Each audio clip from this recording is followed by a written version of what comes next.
Frères et sœurs en Christ, enfants bien-aimés du Dieu vivant, c'est avec une immense joie et gratitude que je vous accueille dans cet espace sacré. Ensemble, unissons nos cœurs et nos esprits pour entrer dans la présence de notre Seigneur, celui qui règne en majesté, en puissance et en amour éternel. Ce moment n'est pas ordinaire, il est un rendez-vous divin, une opportunité pour chacun d'entre nous de plonger plus profondément dans la communion avec notre Père céleste. Nous sommes la communauté foi vivante, un peuple choisi pour vivre selon la puissance de la parole de Dieu, une parole qui est vivante, efficace et capable de transformer nos vies. Aujourd'hui, dans cet instant solennel, nous déposons nos inquiétudes, nos fardeaux et nos désirs terrestres pour nous concentrer sur celui qui est la source de tout bien. Ce lieu de prière devient ainsi un autel où l'amour divin descend pour inonder nos âmes, renouveler nos esprits et raviver notre foi. Avant de commencer notre prière collective, je vous invite à méditer un passage béni des Écritures. Psaume 23. Ce psaume, si souvent récité, contient une richesse spirituelle profonde. Il commence ainsi « L'Éternel est mon berger, je ne manquerai de rien ». Quelle déclaration puissante! Le psalmiste David, dans un moment de foi inébranlable, proclame que Dieu est son berger, le guide de sa vie, le protecteur de son âme. David savait que même dans les vallées sombres ou les pâturages arides, la main de Dieu était là pour le conduire, le rassurer et le nourrir. Aujourd'hui, ce psaume résonne tout particulièrement.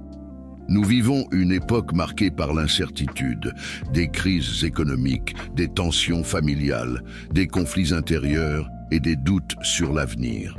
Pourtant, tout comme David, nous sommes appelés à placer notre confiance en l'Éternel. Il est fidèle et souverain. Il nous conduit vers des lieux de repos spirituel et restaure nos âmes fatiguées. Prenons un moment pour réfléchir. Qu'est-ce qui, dans nos vies, nécessite la douce guidance de notre berger céleste?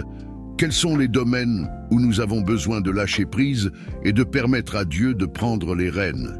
Chers frères et sœurs, avant d'aller plus loin, je vous encourage à participer activement à ce moment. C'est un temps de communion, un temps pour répondre à l'appel de Dieu dans nos cœurs. Si vous ressentez sa présence et sa paix déjà commencer à vous entourer, exprimez-le, appuyez sur « j'aime » pour manifester publiquement votre foi. Partagez ce message avec un ami ou un proche qui traverse des moments difficiles. Laissez un commentaire de foi, un simple « Amen » ou une prière pour édifier les autres membres de notre communauté. En faisant cela, vous devenez un canal de bénédiction, un instrument entre les mains de Dieu pour toucher des vies, guérir des cœurs brisés et semer des graines d'espérance dans le monde. Vous participez à l'œuvre divine, car chaque geste, aussi petit soit-il, a un impact éternel lorsqu'il est accompli dans l'amour de Christ. Avant de prier, préparons nos cœurs. Prenons un instant pour déposer tout ce qui nous encombre devant le trône de la grâce. Quelles sont vos préoccupations aujourd'hui? Quel fardeau portez-vous? Peut-être s'agit-il d'une difficulté financière, d'un conflit familial ou d'une douleur intérieure que vous n'avez jamais osé exprimer. Sachez ceci, Jésus a dit dans Matthieu 11, verset 28, « Venez à moi, vous tous qui êtes fatigués et chargés, et je vous donnerai du repos. » C'est une invitation directe, un appel personnel du Fils de Dieu. Peu importe la profondeur de vos luttes, sa grâce est suffisante. Peu importe la noirceur de votre nuit, sa lumière est plus puissante. Prenons un moment de silence pour ouvrir nos cœurs au Seigneur, que chacun réfléchisse au domaine où il a besoin de l'intervention divine. Puis, en toute humilité, confessons nos besoins devant lui. Père céleste, nous venons devant toi avec des cœurs pleins de gratitude et d'humilité. Nous reconnaissons que sans toi, nous sommes faibles et vulnérables. Nous déposons à tes pieds chaque fardeau, chaque inquiétude, chaque douleur. Nous croyons que ton amour parfait chasse toute crainte et que ta puissance agit même là où nos forces humaines échouent. Seigneur, prends nos vies en main. Guide-nous, transforme-nous et remplis-nous de ton esprit. Dieu est souverain. Cette vérité est un pilier fondamental de notre foi. Il est le créateur de l'univers, celui qui tient toutes choses dans His mains. Et pourtant, dans sa majesté, il nous connaît intimement, nous aime profondément et veille sur chacun de nos pas.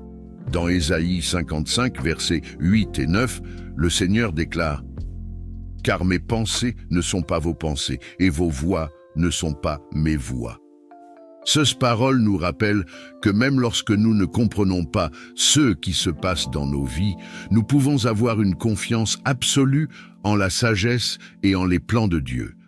Combien de fois avons-nous douté, avons-nous essayé de contrôler les circonstances pour découvrir ensuite que le Seigneur avait une meilleure solution, un chemin plus parfait?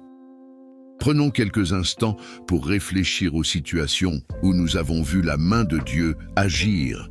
Soyez encouragés par ces souvenirs et remerciez-le pour sa fidélité. Seigneur, nous reconnaissons que nous avons besoin de ta sagesse pour naviguer les complexités de la vie.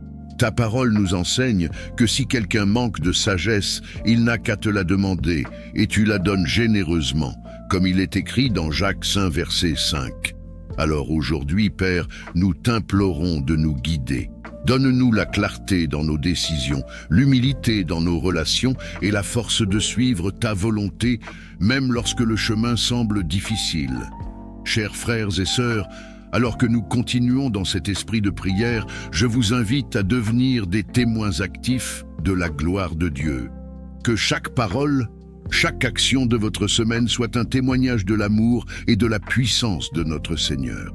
Prenez l'engagement aujourd'hui de prier chaque jour, même si ce n'est que pour quelques minutes.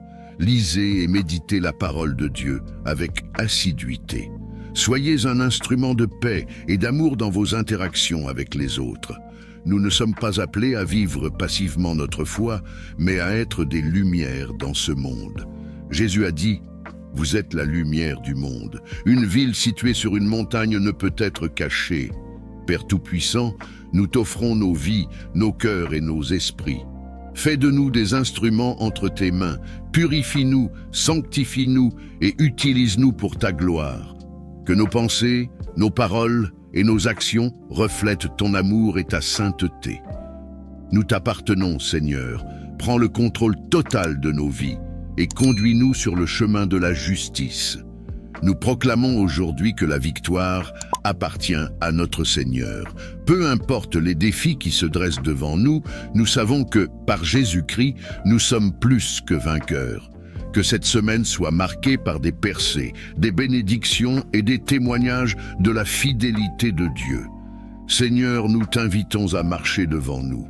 Fais briller ta lumière dans les ténèbres. Protège nos familles, bénis nos projets et guide nos pas. Nous t'adorons pour ce que tu es et pour tout ce que tu fais. Chers frères et sœurs, alors que nous concluons ce moment de prière, souvenons-nous que Dieu est avec nous à chaque instant. Il est le berger qui veille sur son troupeau, le Père aimant qui prend soin de ses enfants. Continuons à marcher dans la foi, à témoigner de sa bonté et à partager sa lumière avec le monde. Que la paix de Dieu, qui surpasse toute intelligence, garde vos cœurs et vos pensées en Jésus-Christ, et que tout le peuple de Dieu dise « Amen ».